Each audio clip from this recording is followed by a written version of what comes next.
Good morning, it's James. Hey, it's so good to see you this morning. Thank you for your time. Thank you for your energy. I'm deeply grateful to have the honor and the blessing of laying eyes on you. I hope and pray that this message finds you and your loved ones peaceful, thriving, and very well. So many of you have noticed that over the last month, I think I've done 3 different messages on the power of self-love. And many of you have commented like, wow, we shared that study back in July, which was about the fact that according to researchers, we across the planet are having a more difficult time, more difficult than ever before, it appears, to really love on ourselves and to really see ourselves and to hold ourselves through hard times, through good times, but really do the work of love. How critical it is to every part of our being and how the struggle is real these days between what's happening on the planet with politics, what's happening with social media, just what's happening, right? Man, just, the hardness of life seems to be ever present. And obviously, we do our best here in the Treehouse to bring hope. We bring our best to bring tools for self-care and self-love. And this morning, I want to share with you 5 practices that have great science behind them. But these are deeply personal practices for me that I have learned to integrate during times of pain, during times when self-love seemed super distant from me and I was just trying to find my way to it, looking for things that I could do that would predictably give me more peace on the path towards self-love. And when I'm feeling those spaces of darkness, how do I bring light in? How do I bring light in? So I'm going to share those with you today, and I hope you find these to be helpful, or maybe you know someone who's struggling with loving themselves, having the courage to love on themselves. So number 1, feel your pain and stand in your compassion. I think all of us have been in times in our life where just pain was up, right? Just pain of our histories, childhood, present pain, relationships, something that's not working in our life, mental and emotional pain. And we have been given all kinds of tools these days, right, to distract ourselves from pain.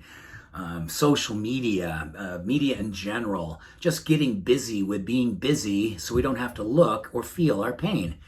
Well, I've learned that anytime pain is coming up for me, it'll only find its way through me and potentially healed, find its way on from me, is if I go to it and allow myself to understand it, allow myself to be with it, allow myself to honor myself and love myself deep enough to look and really understand what the pain is all about. I find that standing in my compassion while I do that is probably the most powerful and courageous practice I've learned over these last, nearly 40 years of being on the path. Compassionately saying, yeah, I'm in pain right now. I'm hurting, and I need to understand what it's about. I need to understand how I can love myself through this and be a witness of not abandoning myself in spite of the pain, in spite of how much it hurts. I'm going to do the work to see where it comes from, do the work to hopefully heal it, and move through it so I can continue on my path. Feel your pain, stand in your compassion. Number 2, when we're feeling episodic pain or we're feeling not connected to our self-love, one of the most powerful things we can do, the research is so great on this, is just get outdoors. Take yourself for a walk, 5, 10, 15 minutes, be in nature, see a tree, look at the sky. Do what you can to be around the natural world, and our neurochemistry does magic. Mystical, healing, loving, oxytocin, serotonin, dopamine. The trifecta of neurochemistry starts to buoy up and helps us to feel love and possibility and hope and all the goodness that we want to be feeling. Number 3, if you have a to-do list, I give you encouragement this morning. Give yourself a to-you before you go into the to-do. My to-you is built on 4 practices every single morning. This has been going on for decades. It's 4 things that I do before I will allow myself to go out in the world and do anything. Any technology, any work, anything. It's these 4 things. Number 1, have a mantra. First thing in the morning, wake up, have a mantra. Whether it's I'm going to be love, I'm grateful. Pick a word, pick a phrase, pick a prayer. Number 1. Secondly, move your body. Do what you have to do to get yourself into motion. All motion creates positive emotion, builds the oxytocin, helps love to come through. You're a witness of coming through on your behalf of self-care. Number 3, follow your movement with a meditation.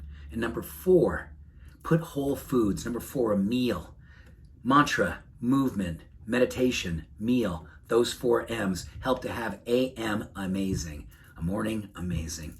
And lastly, I think it's time that if you have a voice inside of you that continually says you're not good enough, continually judges, diminishes, find out who that voice is. Is it coming from something in your childhood? Is it coming from something with another relationship, a present relationship? Or is it you? Is it just a voice that you've adopted through your life? I'm a huge fan of making friends with that voice and saying simply, I don't know what you want me to know, but I want you to know that I'm tired of hearing you tell me that I'm not good enough. I'm tired of telling you that I'm not worthy, that I'm not enough. I'm going to let you know that I want you to witness me taking care of myself, and I will quiet you. Eventually you'll become silent, and in that silence, I'll become more peaceful. And together, we can move forward under the influence of self-love, with power, with passion, with purpose. Silencing the inner critic, awakening your inner coach, the beautiful work of loving ourselves well. I hope you have a beautiful day. I see you, I love you, I'm grateful for you. We'll see you tomorrow. Much love, all blessings. Bye for now.